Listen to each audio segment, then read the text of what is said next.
You're listening to the Better for America podcast, presented by AMAC, the Association of Mature American Citizens.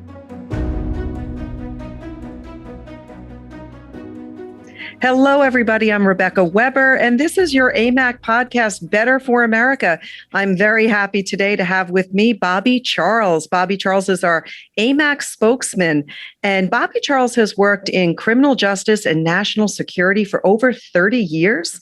He was Assistant Secretary of State under Colin Powell and worked in the Bush 41 and Reagan White Houses. Bobby, thanks for being back with me today. This is our Reb and Rob on Truth and History show. This is fun. How are you doing today, Bobby? Doing great. The world keeps spinning, and I guess we just have to spin with it.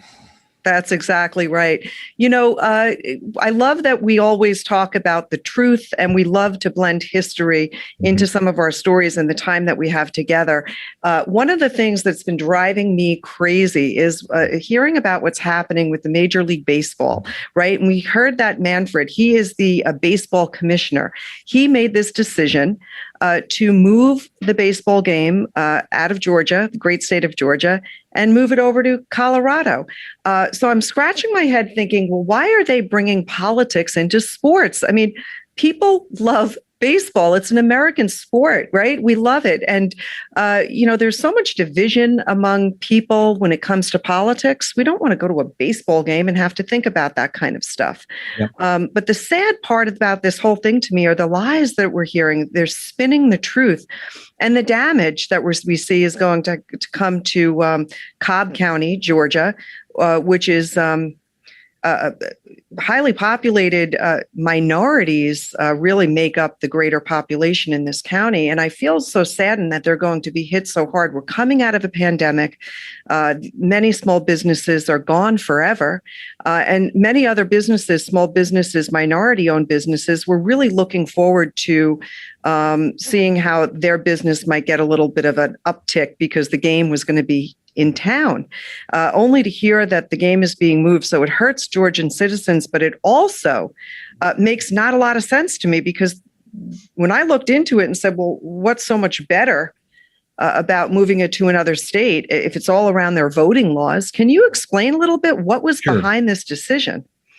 Yeah. So, you know, increasingly, Rebecca, and I think anybody watching national with the tolerance to keep watching national news is learning that the left is making, let's use a baseball analogy, unforced errors. And they're making more rapid unforced errors because they're desperate to get as much as they can drive through at both the federal and state levels, in a sense, vilifying and demonizing. And I think we just have to do a time out here and say, so when we make good decisions in our private lives, in our public life, we expect our officials to base those decisions on facts and on law, not on emotion. And if you unpack what has happened here, it's sort of a classic example of unthinking or reflexive reaction based on sort of a national hip. We can't say that anymore. Well, it's some sort of a national frenzy. Okay, so here's the reality. Georgia looked backwards, and it's very important to focus on facts. Georgia looked backwards, and they also looked forwards when, as 35 other states did, they looked at the 2020 election cycle. They looked at the HR1 S1 bill that has been advanced in the House in Washington, and they said, look, we have constitutional prerogatives. We also have constitutional duties here in the state of Georgia. Not in Georgia, but this is what they were saying. And we need accountability in our election process. Now, let me just show you how basic this is. If you go back to the New York Times reporting in September of 2020, you will see that they were upset that the primaries were showing up double voting by thousands. It was showing up all kinds of problems. Now, they thought this was going to favor Republicans, not Democrats. Then you look at what happened in the general election, and you see, 20,000 absentee ballots without verification, without identity verification coming in on November 5th in the wee hours of the morning. You see slowing down of ballot counting, actual suspension of ballot counting. And now you look forward and you see, what is this S1 HR1 doing? It's attempting to nationally eliminate eliminate identification, nationally eliminate forced mail-in voting, ballot harvesting, drop your ballot anywhere, anytime with any signature, and it's good to go. Okay, so now let's stop and look at what the bill actually did in Georgia. It was very simple, and it's SB 202. I think you can go and look it up online. It's all about accountability. So what does it do? It says that absentee ballots have to be verified by some ID. Okay, now let's just take that one provision. They say, well, that's fair. Well, they say that's racist, right? So let me ask you, is it racist when you have to put an ID down when you go into the very baseball stadium we're talking about here? Is it racist when you have to put an ID down to take an SAT or an ACT? Is it racist when you have to put an ID down to get your unemployment benefits or your welfare benefits or your SNAP benefits? Is it racist when you put an ID down for buying something at a store which requires an age requirement? Of course not. Now, what is more important, Rebecca? Buying beer or voting? Okay. Some people might say buying beer, but let's say voting. Okay. Voting is the centerpiece of our electoral process. So what else does the bill do? It sets up an emergency hotline for illegal activities, which you can call in on. It says that this is the other big provision. It says that absentee ballots need to be dropped off during business hours. Now, why? Because they had so much double voting, because they had so many irregularities that they want to witness at the drop-off. And they can, by the way, they expand voting to weekends. They say that, here's another provision in the bill. They say that voting should not be arrested, just stopped. You should count ballots from the minute you start to the when you're finished. Now, that was an irregularity that created questions. Even if you believe nothing bad happened, the effect of that psychologically was it caused people to question. So this entire bill, if you study it on the facts, has nothing racist in it.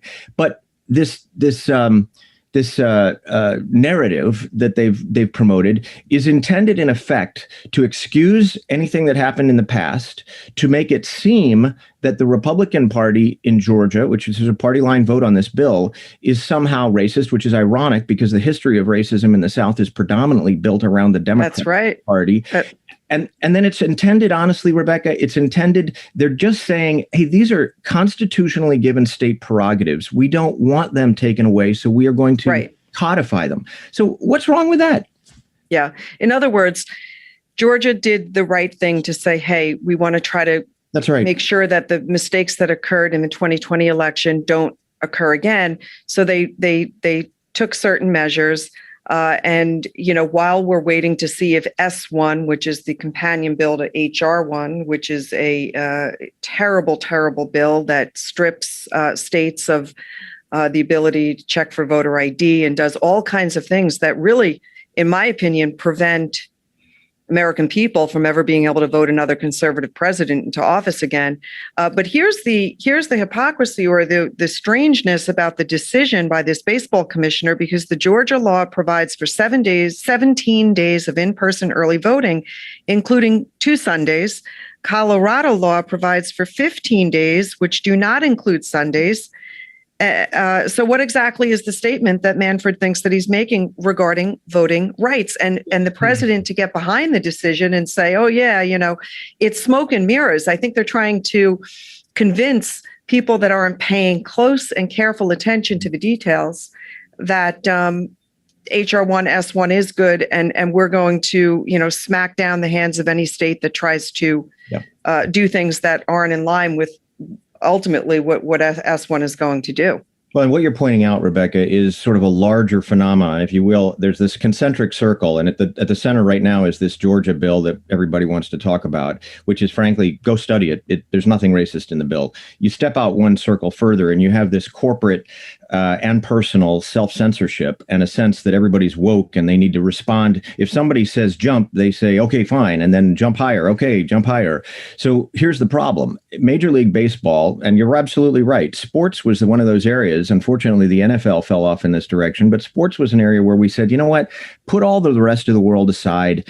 I want to go watch my kids play. I want to watch Major League play. I want to enjoy the spirit of play. So the spirit of play is not about the spirit of politics, okay? Unless you take politics not so seriously and then you play in politics, which is what some of these people are doing. But the reality is Major League Baseball made an error.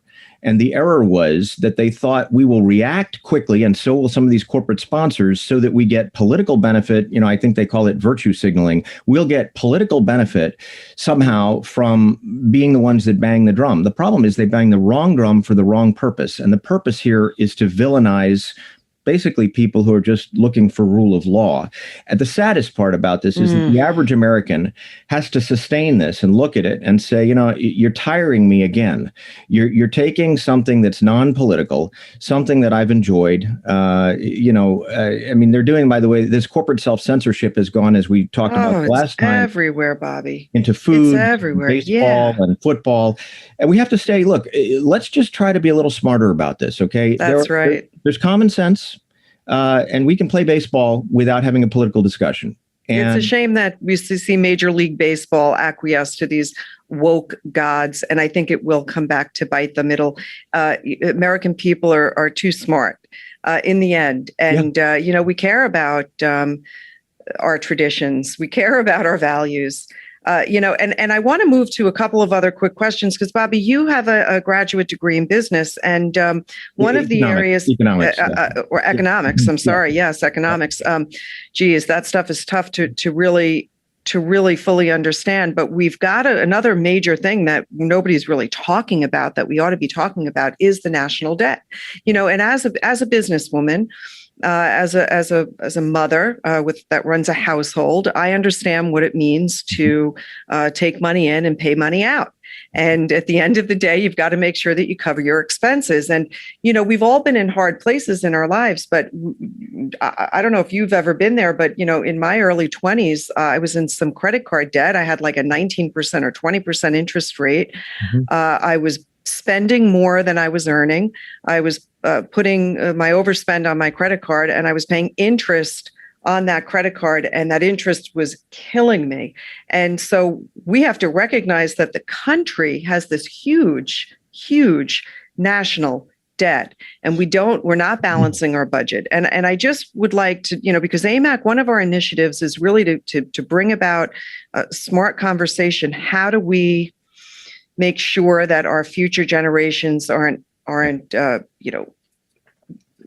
really set back so far, because we can't keep spending this way.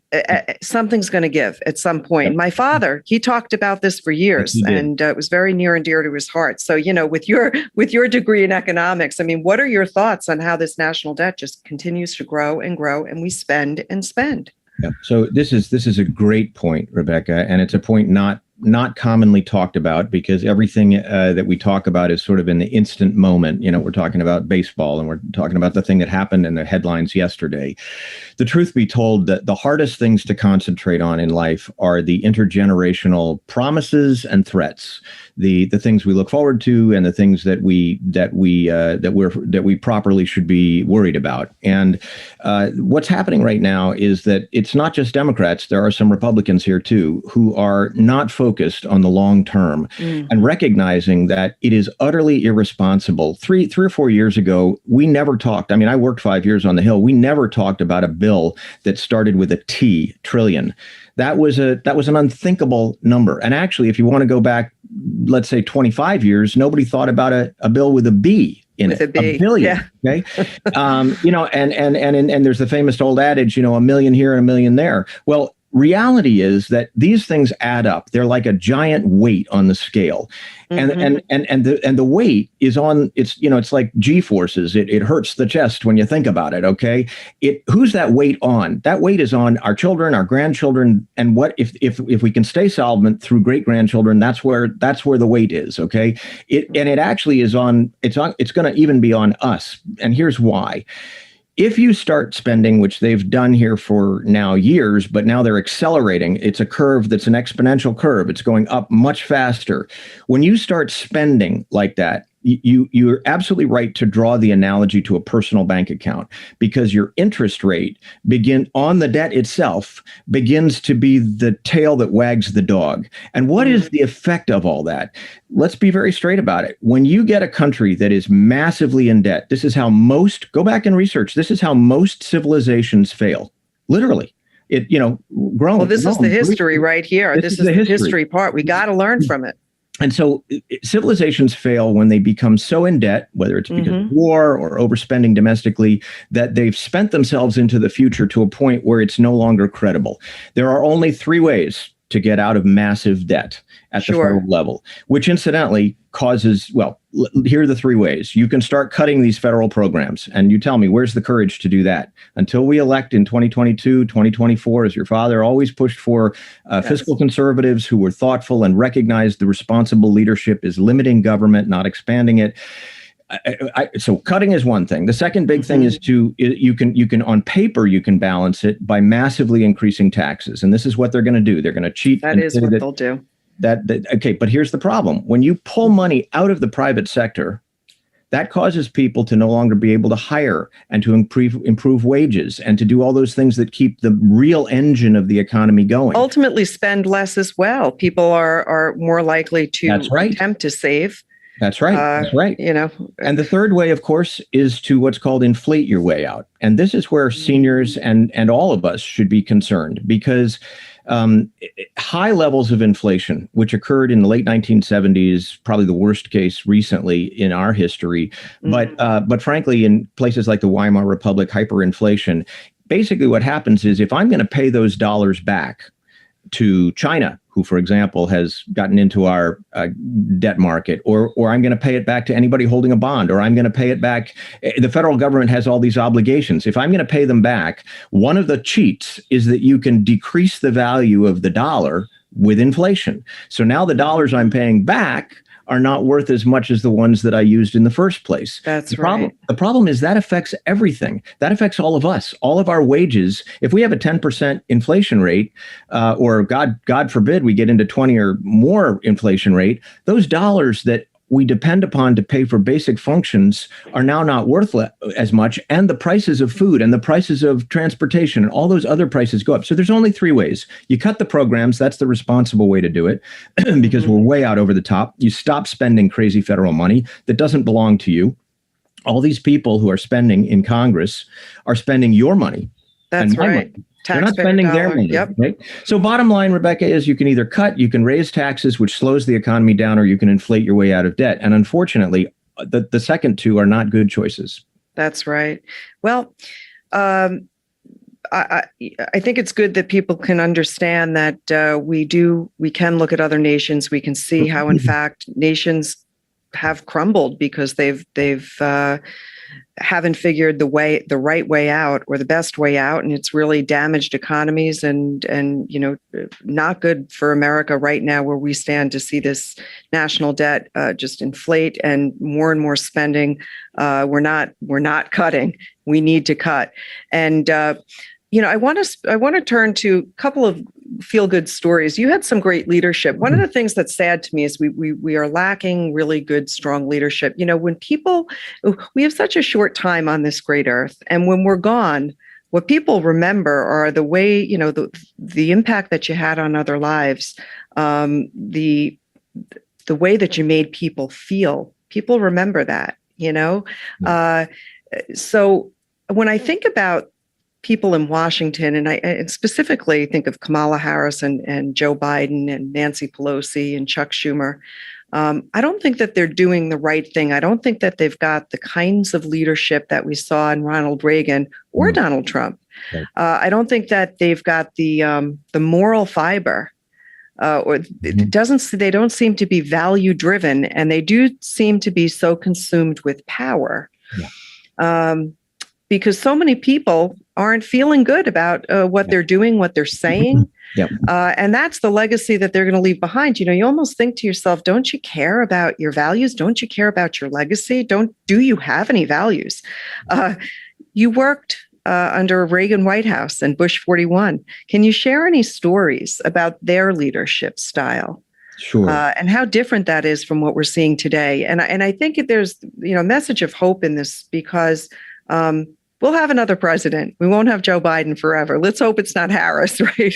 But let's pray that in 2022, we see that a big change and people vote the right people in. And then, of course, things get better from there. Because the way we're headed, we need better leadership, but a good leadership story. I know you've got them. Yeah. So let me just say two things. First, boy, you're so right, Rebecca. We are in a situation right now where we benefited, the AMAC generation, I'll call it, benefited from the great examples of leadership, in particular of the World War II vets who came along, did an amazing thing, saved the Western world, literally saved it. And then came back and helped rebuild their towns and contribute in a really other regarding way to the communities in which they lived, and raised good families and cared about things. So we are the beneficiaries of that. So that leadership baton was passed on to us. Ronald Reagan. So the second thing is stories, if you will. Okay, Ronald Reagan and George Herbert Walker Bush were of that generation. Mm-hmm. Ronald Reagan actually wanted to go overseas, but they didn't let. He was in uniform. They did not let movie stars. Very few. Jimmy Stewart flew bombers. There were a couple of others, but the bottom line is it was very hard to get overseas. So they did a lot of his work here. George Herbert Walker Bush, meantime, was the youngest naval aviator, World War II, shot down over the Pacific. Extraordinary guy. I will tell you, incidentally, that in researching the book that I wrote in 2018, Eagles and Evergreens, came upon a family that had a member in the family who had been on the San Jacinto carrier with Bush. And one of the things that's never been made public, but is a fact, which I thought was riveting, was that, he was significantly injured in that shoot down. And I think his navigator was killed. And when they picked him up, I can't remember if it was broken collarbone or ribs, but within 30 days, he didn't go to Ramstein. He didn't come home. Within 30 days, he was back in a TBM Avenger flying off that carrier deck for America. Okay. So two simple stories from White Houses. Okay, well, this is a little White House. So I worked with Reagan, and then at one point in 1990 or 91, I had an opportunity to go out. Having worked in his White House as a very young person, had a chance to go out and visit with him. And there was a staffer who said, "Hey, Bobby, he loves to see old staff." And I said, "But he'll never remember me. I was just a junior nobody." He said, "No, it doesn't matter. Just come out and visit. He loves to have visits." So I went out, and one of the stories that I just loved that he told in a sort of a one-on-one for half an hour was, and I told him, I said, I can't tell you what a tremendous, privilege it is to just sit here one-on-one and talk with you, and also to thank you for everything you did for America. He was very humble, looked down at his feet. Very nice. Looked down at his feet. He was very crisp and intellectually, but he looked down at his feet and just, said thank you. And he, so he said, I asked him about a picture on the wall that was himself with Margaret Thatcher, former prime minister. And of course, they brought down the Soviet Union together, and it's supported also by a Catholic Pope. But he said, "Well, let me tell you a story about Maggie." He didn't refer to her as Prime Minister Thatcher. He referred to her as Maggie. He said, "When I was just president, I was the new kid on the block, and we did these meetings called G7 meetings." And he said, I was the new kid on the block. And so we go to this meeting, and it was, I think, in London. And he said, I walked into a room, and here are all the world leaders. But in particular, here is the Prime Minister of Canada standing over Margaret Thatcher. At that point, Pierre Trudeau, the father of the current prime minister, standing over Margaret Thatcher and lecturing her. And she's sitting in a big chair, and he's just going after her and accusing her, saying, all your conservative policies don't make any sense. And why are you going after the Soviet Union and this and that and the third thing?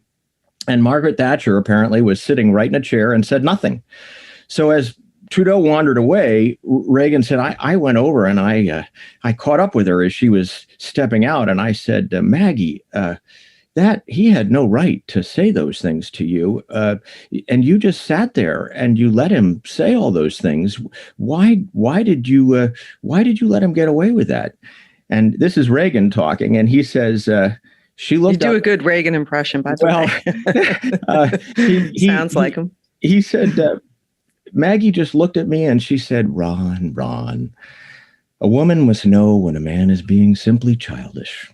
And he laughed so hard. He thought that was the funniest thing.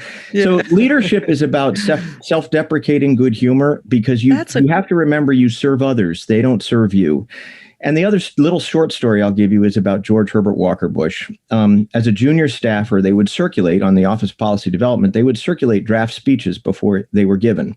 So we were all given our chance to do little hen scratches, most of which probably were tossed away when they got back to the speechwriter's office. But in any event, I always thought it was extremely valuable. This was in 1992.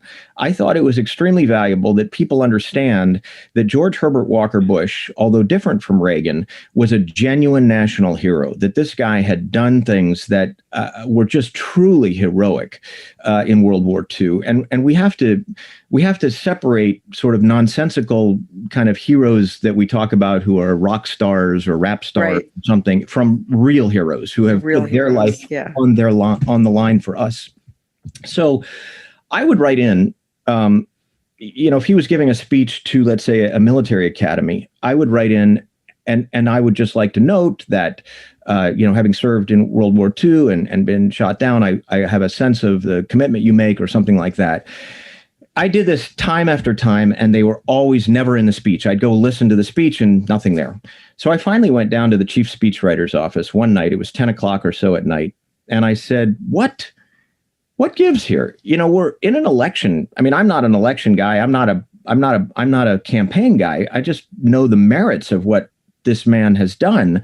Why is it that every single situation, he was running against Bill Clinton, who incidentally had dodged the draft, I dodged any service. But the bottom line was, why can't we put those in? And he got very sort of cerebral, and he leaned back. This was the chief speechwriter. And he said, Bobby, you're not the first one to do that. When I first got here, I would write those things into those speeches. And then the president would call me over to the Oval. And he said, after you've gone over there a number of times, and he takes out a red pen and he draws a line without saying a word through those things, after a certain point in time, you don't put them in anymore. And I said, how does that make sense? And he said, Bobby, this is the situation. George, the president, POTUS, we call him, president of the United States, he thinks that either the American people already know this, or it is not his right to tell them. Now that is leadership. That's is humility in a leader. And God knows, I wish that more of the American people then and now could distinguish between those who really served, who've done everything that they could possibly do for us, and those that really just ride the wave, that are just politicians. That's good. Well, thank you for those stories. And we've got to remember to pray for our POTUS, because they certainly need them. And our nation needs good leadership. So we've got to pray for that. Bobby, thank you so much for joining me today. This was a heck of a lot of fun. I love to hear your perspective on things, and look forward to having you back with us again next week. That's it for us today. This is Reb and Rob on Truth and History. This is your AMAC podcast, Better for America. And we look forward to having you back with us again next time. Thank you for listening to the Better for America podcast. To learn more about AMAC and all it has to offer, visit us at www.amac.us.